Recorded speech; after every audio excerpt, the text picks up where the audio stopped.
전쟁 영화 중에는 단연 최고라고 할 만한 명작입니다.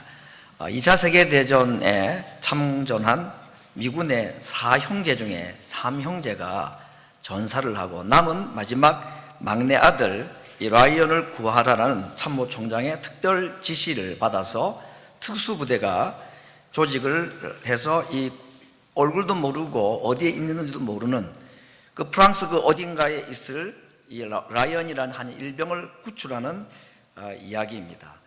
이 독일군과 싸워가면서 이 팀들이 한 명 한 명 죽어가는 참 희생의 이야기가 계속 진행이 되는데, 결국 이 라이언 일병을 만나게 되고 그를 데리고 가기를 원했지만 이 라이언 일병은 자기 부대가 지금 전멸 위기에 있는데 내가 이 부대를 버리고 갈 수가 없다 하고 죽기를 거부하고 그 전쟁에 남기로 합니다. 이 특수부대 구조팀은 이 라이언 일병을 무작정 데려갈 수가 없어서 결국 그들과 함께 또 전쟁에 참전하게 되는데, 마지막에 대원 중에 2명을 남기고 모두 전사하고 이 라이언 일병은 구출을 받게 되는 이야기입니다. 그리고 그 마지막 장면은 자기를 구출해 주다가 죽은 그 장교 밀러 대위의 무덤 앞에서 회상하는 그런 이야기의 한 장면, 실화를 바탕으로 한 아주 좋은 전쟁 영화입니다. 오늘 저는 이 본문 읽었던 말씀을 가지고 베냐민 지파 구하기라는 제목으로 말씀을 드리고자 합니다. 오늘 이 이야기는 지난주에 제가 드렸던 한 레위인의 첩 이야기와 연관된 이야기이기 때문에 잠시 그 이야기를 요약을 먼저 하겠습니다. 한 레위인이 첩을 두었다 그랬습니다. 근데 그 첩이 음행을 하고 자기 아버지 집으로 도망을 갔는데 그 여인을 다시 데리고 오는 중에 기브아라는 한 곳에서 하룻밤을 유숙을 하다가 그 성에 있는 비류들, 건달들에게 성폭행을 당하고 그 첩은, 아내는 죽게 됩니다. 그 레위인이 자기의 아내의 시신을 가지고 다시 집으로 돌아와서 12토막으로 시신을 자르고 그것을 각 지파 12지파에 하나씩 보낸 이야기가 있습니다.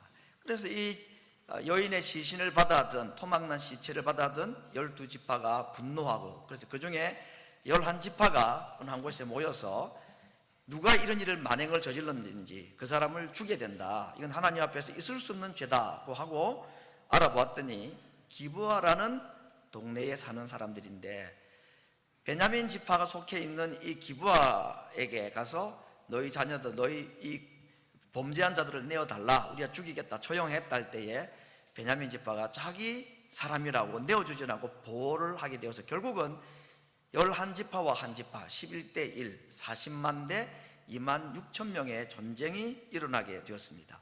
1차,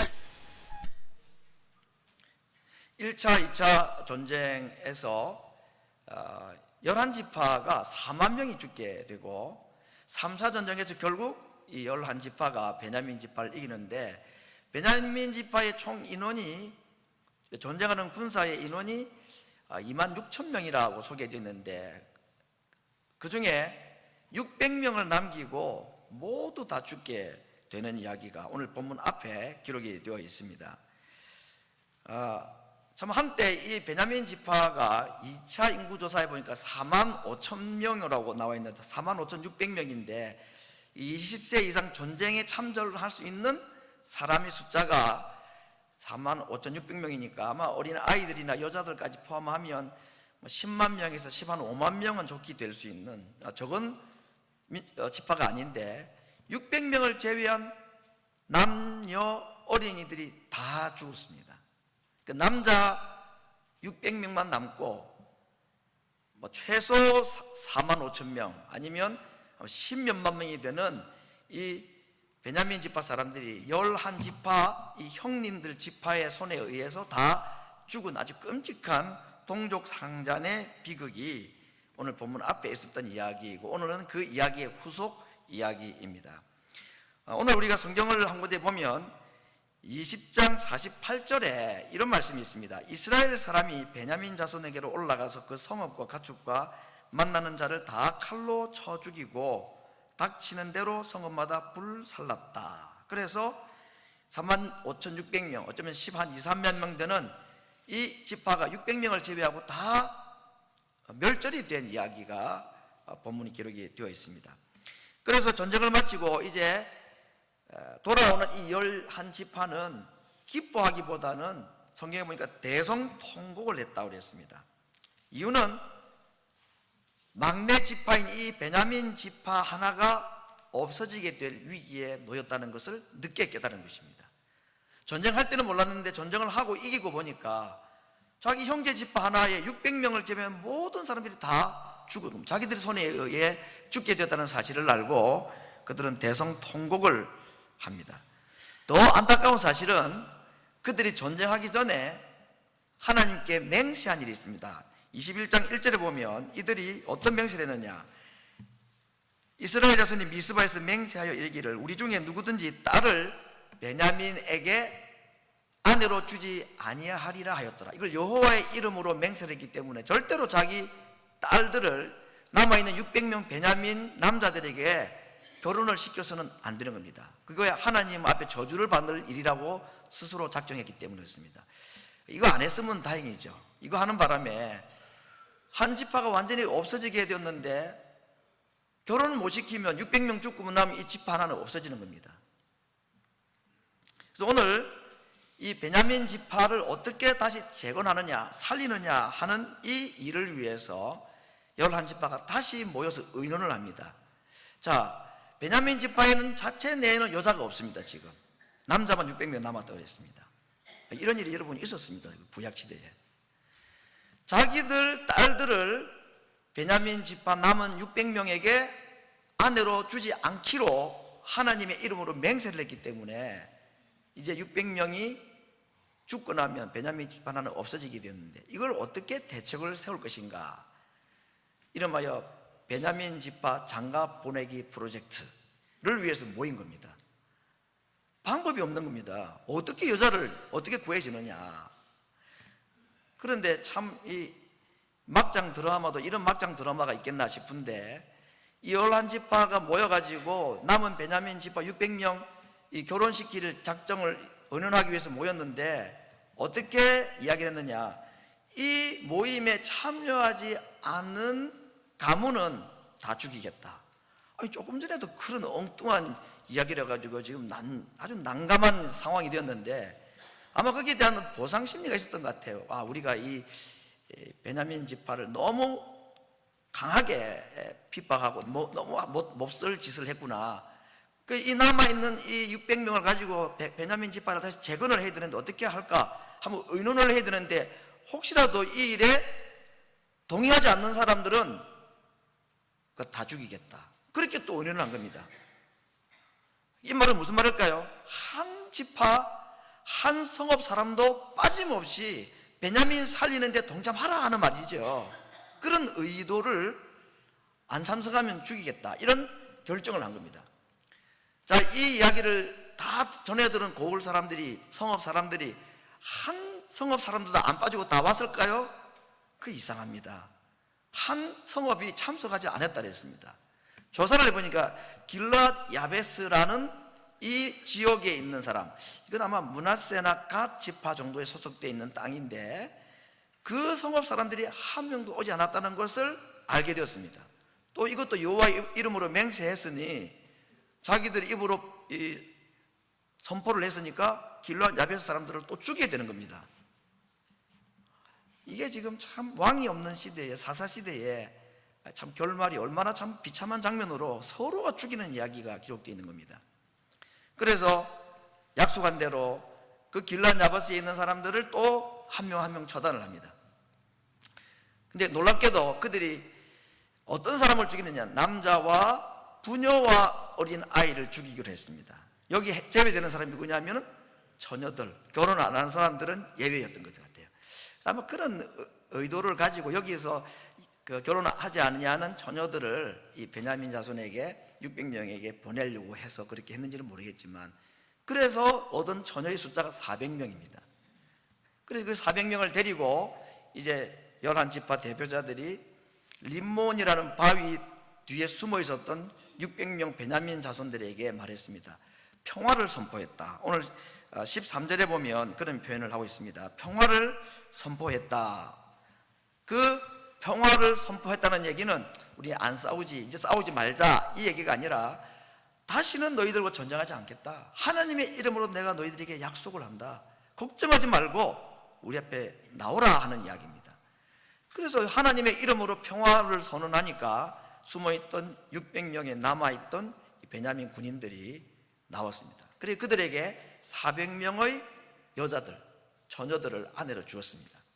200명은 아직 결혼을 못하는 거죠. 그래서 200명은 어떻게 또 구할까 하다가 이 실로라는 이 성막이 있는 이곳에 1년에 한 번씩 무슨 무도회가 있었던 모양입니다. 축제를 하고 이 무슨 초막절 행사인지 아무튼 뭐 그런 비슷한 절기 때에 1년에 한 번 여인들이 나와서 이렇게 무도회를 하는데 그때 베냐민 지파에게 아이디어를 줬습니다. 그때 너희들이 납치를 해가 버려라 그냥. 그럼 우리가 자발적으로 준 게 아니니까 하나님께 약속한 걸 어기는 것도 아니고 그러니까 이 방법밖에 없다. 너희들이 결혼을 하기 위해서는 부족한 숫자는 그 춤추러 나오는 여인들 납치를 해가라. 그렇게 아이디어를 줬습니다. 합법적으로. 그런데 이제 만약에 그 딸들의 부모들은 어떻게 생각하겠습니까? 아니 어떻게 우리 딸들을 납치를 해가도록 하느냐. 이거 하나님께 맹세한 우리 자녀들을 베냐민 지파에 주지 않기로 한 그 하나님 이름으로 한 약속을 어기는 거 아니냐라고 너희들에게 시비를 걸면 우리가 이야기하겠다. 우리가 자발적으로 준 거 아니냐. 납치당한 거다. 그러니까 그냥 시집 보내라. 베냐민 살려야 되지 않느냐. 그렇게 우리가 대신 얘기를 해주겠다. 이렇게 얘기를 해가지고 600명 남은 이 남자들, 아마 그 중에는 자기 부모가 형제 지파에 의해서 죽고 심지어는 결혼한 사람도 있겠죠. 결혼한 사람들은 자기 자식도 죽고 자기 아내도 다 죽었습니다. 아직 결혼 안 해본 총각들도 있겠죠. 아무튼 이 남았던 600명에게 아내를 구해주는 이야기, 이게 오늘 읽었던 이야기고 사사기의 마지막 장면 이야기입니다. 오늘 이건 무슨 의미를 가지고 우리에게 기록한 말씀일까? 600명 가운데 이미 결혼한 자든지 결혼하지 않은 자든지 이제 이 남은 600명으로 한 지파를 구성할 수가 없는 위기 가운데서 하나님께서 오늘 11지파의 마음을 감동을 해가지고 그들에게 아내를 구해주는 이 이야기는 단순히 결혼 이야기가 아니고 죽은 자를 다시 살리시는 하나님의 구원 이야기입니다.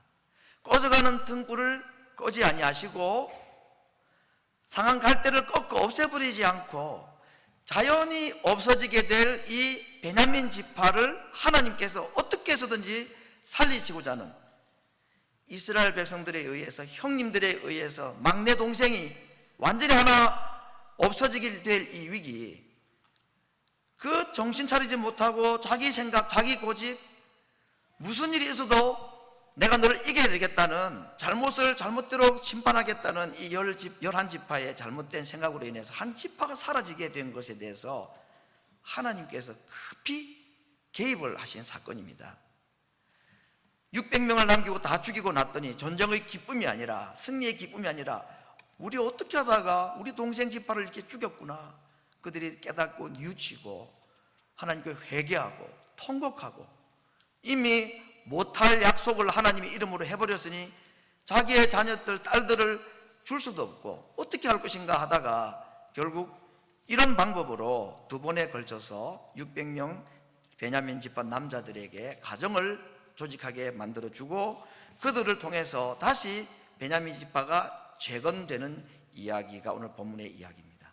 그렇게 볼 때 이것은 정말 결혼 이야기가 아니라 하나님의 구원 이야기라고 볼 수 있겠고, 또 모든 애굽의 장자들이 다 죽는 가운데 양의 피를 통해서 이스라엘 백성들의 장자는 죽지 않았던 이 유월절과 같은 제2의 유월절과 같은 사건이라고 해도 될 만한 하나님의 특별한 은혜의 구원의 이야기가 오늘 본문의 기록이 내용인 것입니다.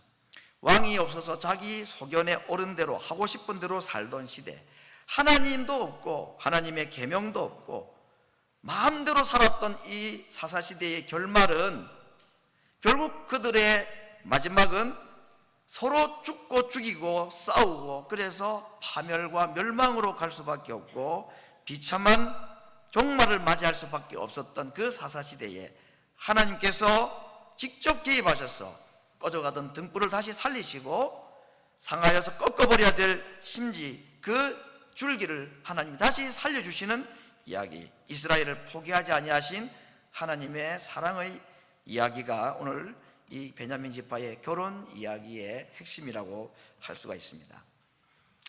오늘 제가 주보 칼럼에도 썼습니다만은 야고보서라는 성경의 마지막 장은 기도에 관한 이야기로 많이 채워져 있는데 특별히 그 중에서도 병자를 위한 기도에 관한 말씀이 기록이 되어 있습니다. 그 중에 5장 14절에서 16절 말씀을 제가 읽어보겠습니다. 이제 화면에 나오면 한번 읽어보시면 좋겠는데 야고보서 5장 14절에서 16절 말씀 같이 한번 읽어보겠습니다. 너희 중에 병든 자가 있느냐? 저는 교회의 장로들을 청할 것이요 그들은 주의 이름으로 기름을 바르며 위하여 기도할지니라. 믿음의 기도는 병든 자를 구원하리니 주께서 저를 일으키시리라. 혹시 죄를 범하였을지라도 사하심을 얻으리라. 이러므로 너희 죄를 서로 고하며 병낫기를 위하여 서로 기도하라. 의인의 간구는 역사하는 힘이 많으니라. 병자를 위해서 기도할 것에 대해서 오늘 야고보 사도가 말을 하고 있습니다. 한마디로 뭐라고 말합니까? 너희 중에 병든 자가 있으면 교회의 장로들을 청하여서 그들을 위하여 기도하게 하라. 주의 이름으로 기름을 바르고 그리고 기도하라. 한마디로 병자를 위해서 교회가 할 일은 무엇인가? 기도하는 일이라 그랬습니다. 근데 이 기도할 때에 세 가지를 겸해서 하라고 말합니다. 첫 번째는 무엇이냐? 기름을 바르라. 약을 먹고 의로 행위를 하라는 말이죠. 약이나 의술이 사람을 살리는 결정적인 역할을 하는 건 아닙니다. 이건 하나님이 주신 하나의 은총이기 때문에 그걸 통해서 하나님이 일으키신다 그랬습니다. 의사가 일으키고 기술이 일으키고 약이 일으키는 게 아니라 기름을 바르고 의로 행위를 하고 하나님 앞에 기도할 때에 그 병자를 하나님이 일으키시겠다 하는 약속을 했습니다. 두 번째 해야 될 일이 무엇입니까? 기도와 함께 해야 될 일이 믿음으로 기도하는 거라 그랬습니다. 그래서 믿는 이 믿음의 기도가 병든 자를 일으키고 구원한다 그랬습니다. 믿음으로 기도한다는 얘기는 우리가 많이 들은 얘기인데 이게 참 어려워요. 그래서 오늘은 제가 이게 주 드리고 싶은 말씀 핵심이 아니기 때문에 기름을 바르고 기도하고 믿음으로 기도한다 할 때 이 믿음으로 기도하는 것에 대해서는 길게 설명을 드리지를 않을 것입니다. 다음에 또 기회가 있으면 이 주제를 다루겠습니다만 이런 간절히 기도하고 끈질기게 계속 기도하면 우리에게 믿음으로 기도가 될 수가 있습니다. 그래서 정말 간절하게 끈질기게 기도하는 이 믿음의 기도가 이 두 번째 기도에 함께 할 일이다. 근데 세 번째 오늘 제가 드리는 말씀의 핵심이 여기 있는데 자, 뭐라고 그랬습니까? 너희 죄를 서로 고하며 병낫기를 위하여 서로 기도하라 그랬습니다. 한번 다시 보시겠습니다. 너희 죄를 서로 고하며 병낫기를 위해서 기도하라. 기름 바르고 기도하고 믿음으로 기도하고 너희 죄를 고하고 병낫기를 위해서 기도하라. 자, 이게 무슨 말처럼 들립니까? 병원에 환자가 있어서 신방을 갑니다. 그래서 교인들이 몇 명 가서 이렇게 예배를 드리고 기도를 하는데 그래서 기름을 바르고 기도하고 믿음으로 기도했습니다. 그런데 세 번째 뭐냐면 너희 죄를 서로 고하고 우리 이 말씀을 따라서 우리 하나님께 먼저 회개 기도부터 합시다. 하나님께 우리가 잘못했습니다. 하나님께 내 죄를 고백하고 그 다음에 하나님이 아무개 집사님 이 병을 고쳐 주시옵소서 그렇게 기도하라는 말씀일까? 저도 처음에 그렇게 생각했습니다. 병자를 위해 기도할 때에 죄 회개 기도부터 먼저 하는 게 맞는 거구나. 그런데 가만히 성경을 보니까 너희 죄를 어떻게 하라 그랬죠? 서로 고하라 그랬습니다. 자기 잘못을 누구에게 고하라는 얘기입니까?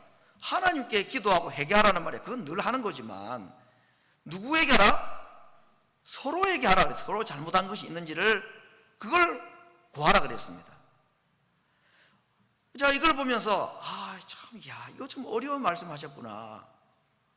왜 그 자리 가가지고 미안해. 지난번에 내가 미안했어. 그때는 당신은 난 이 말 해가지고 당신 속 상하고 마음 상했지. 미안해. 만약에 그 병자 누워있는 병든 사람이 누워있는데 그 중에 어떤 사람이 가가지고 얼마나 아파 당신. 얼마나 힘들어. 정말 중병이면 더더군다나 그렇죠. 얼마나 마음이 아프겠습니까? 그러면 손을 잡고 미안해 당신 용서해줘 이렇게 서로 하고 또 병동에 누워있는 분도 그 사람은 뭐 잘못한 거 없겠습니까? 서로 살다 보면 교회 안에서 서로 마음 아프고 이런 일이 있겠죠. 내가 미안했어 그동안. 뭐 이렇게 서로 이야기하라 그 말 아니십니까? 너희 죄를 서로 고하라. 하나님께 회개기도하라는 말씀이 아니라 서로 고하라 그랬습니다. 저는 이 말씀이 맞다고 생각합니다. 하나님께 우리가 당연히 회개해야 되죠. 그러나 특별히 병낫기를 위해서 기도할 때에 야고보 사도가 우리에게 준 아이디어 중에 하나는 회개 기도하는데, 이거 회개 기도를 하나님께 회개하는 기도가 아니라 그 모임 속에 있는 신방 간 사람이나 병중에 누워있는 병자로 누워있는 분이나 그들 속에 서로 마음 아프고 잘못한 것이 하나님 앞에 있다면 그걸 서로 고하라고 했습니다. 그 다음에 어떻게 하라 그랬죠? 그 병낫기를 위해서 그 다음에 기도하라 그랬습니다.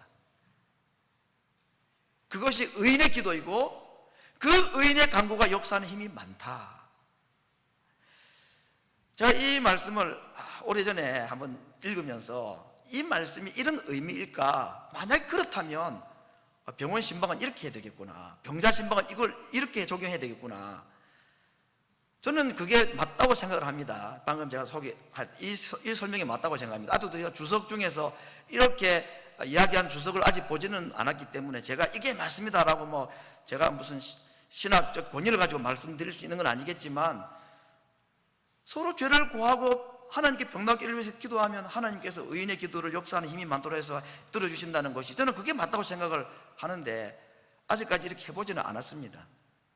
그래서 하나님께서 마음에 은혜를 주시고 감동을 주시면 병원 신방 갔을 때 요걸 한번 해볼까 생각합니다. 그냥 막 간절하게 병낫기를 위해서 기도하는 그런 말 있잖아요. 뭐 병중에 이제 뭐 시한부 인생 병원 의사는 뭐 3개월입니다라고 얘기했는데 교회 장로님들 목사님들이 가서 막 뜨겁게 기도합니다. 하나님 아무개 집사님 병을 고쳐주실 줄 믿습니다 막 이렇게 하고 이제 집사님 기도할게요 하고 나오면서 엘리베이터 타고 병원 나오면서 장례식 준비해야 되겠죠 장로님, 뭐 이런 얘기를 했다 그러죠. 여러분, 우리 정말 살면 좋지만 뭐 어쩔 수 없는 일들이 우리 중에 많이 있죠.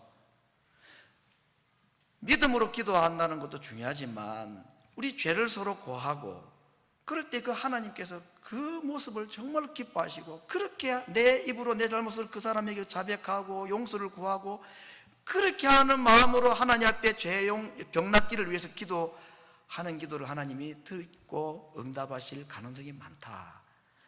저는 이 사실을 저는 그대로 믿고 싶습니다. 그래서 혹시 다음에 신방 가서 서로 잘못한 죄가 있으면 서로 자백합시고 고백합시다 해도 여러분 이상하게 생각하지 마시고, 이 구절에 근거해서 목사님이 하자는 얘기구나, 그렇게 좀 너그럽게 받아주시면 좋겠다 생각이 듭니다. 제가 이 말씀을 한 몇 년 전에 묵상을 하면서 생각을 해봤습니다. 하나님 왜 병자를 위해서 기도할 때에 만약 이 사실, 이 해석이 맞다면 내 잘못한 죄를 먼저 옆 사람에게, 앞 사람에게 자백하고 그 병낫기를 위해서 기도하라고 하셨습니까? 그걸 한번 곰곰이 생각을 해봤습니다. 여러분, 사이가 좋지 않은 사이라도 서로 막 다투고 마음 아프고 그래도 죽을 병에 걸렸으면 거기까지 가가지고 너가 옳으니 내가 옳으니 그때 뭐 당신 나한테 잘못했지 그렇게 안 하겠죠. 사람의 죽음 앞에서는 좀 진실하고 또 겸손해지는 법 아닙니까? 그러니 아무리 다투고 마음이 안 좋은 사이 할지라도 병중에 있는 사람을 볼 때에 다른 생각이 들지 않을 겁니다. 하나님, 그냥 한번 살려주시면 안 되겠습니까? 살아서 또 싸우는 한이 있더라도 그 죽을 병 걸린 사람을 위해서 거기까지 가가지고 너가 옳으니 내가 옳으니 이렇게 말 못할 거란 말이죠. 하나님 살려주십시오. 할 수만 있으면 살려주십시오. 그게 진실한 마음입니다. 더더군다나 그 대상이 내 사랑하는 가족이고 내 형제라면 어떡하겠습니까? 부모 같으면 자식을 위해서 하나님 나를 데려가지고 아이 살려달라고 그 기도 반드시 하게 되어 있습니다. 얼마나 병낫기를 위해서 간절하게 하나님 옆에 기도하겠습니까? 측은하기 짝이 없고 너무너무 안타깝고 불쌍하지요. 병중에서 고통당하는 모습 볼 때에 거기까지 가가지고 잘잘못 따지고 할 사람 없습니다. 너무 안됐고 마음 아프고 어떻게 해서든지 하나님이 살려주시고 병 고쳐주기를 원하는 마음만 간절한 겁니다. 저는 그 생각을 해봤습니다. 주님께서 병자 낫기를 위해서 간절하게 기도하고 안타까워하는 우리를 바라보시면서 하시는 말씀, 영어로 What about me? 나는, 내 몸은, 너희 자식, 너희 가족이 이렇게 병정해 있으니까 너 가슴 아프고 마음 아프지. 나는 내 교회가 찢기고 내 교회가 서로 다투고 싸우는 것이 나에게는 얼마나 고통이지 않느냐. 너희가 자식을 귀하게 여길 줄 알고 가족의 아픔을 그렇게 아파할 줄 안다면 왜 내 교회, 내 몸이 아픈 것은 생각지 않느냐, 돌아보지 않느냐. 나는, 내 몸은, 내 교회는 살을 찢고 피를 흘려 세우신 교회가 병들어 있고 아파 있고 쪼개지는 그런 위기 가운데 있다면 그 교회를 바라보시는 하나님의 마음과 예수님의 마음은 자식이 죽어가는 병상에 누워있는 자식을 보는 부모 마음보다 못하겠습니까? 그래서 하나님께서 왜 병자를 위해 기도할 때에 죄를 먼저 자백하라고 했는가? 그 사람의 병도 고침받아야 되지만 그 병자를 위해서 기도하러 모인 교회도 회복되어야 되기 때문에 그들도 하나가 되고 그들도 온전한 하나님의 몸, 그리스도의 몸을 만들어 가야 되기 때문에 그래서 죄를 먼저 서로 자백해라. 그 다음에 병 낫기를 위해서 기도하라. 주님의 교회가 회복이 되고 주님의 교회가 먼저 상처가 아물어지기를 위해서 먼저 기도하고 난 다음에 병자를 위해서 기도하는 것이 옳지 않겠냐 하는 그런 말씀으로 강하게 마음속에 깨달았던 적이 있었습니다. 잘못은 했지만 씨를 말릴 정도로 동생 지파를 무자백이 공격했던 11지파, 지나친 분노에 의해 사라질 위기에 처한 막내 동생 살리기 이야기를 오늘 우리가 들었습니다. 그때는 왕이 없어서 그랬고 제대로 정신 박힌 사사가 없어서 제대로 된 재판관이 없어서 이게 맞다고 생각하고 죽이고 공격하고 그렇게 했습니다. 한 지파를 거들을 내면서까지 할 일이 아니었지요. 서로 물고 먹으면 망한다고, 서로 멸망한다고 성경은 경고를 했습니다.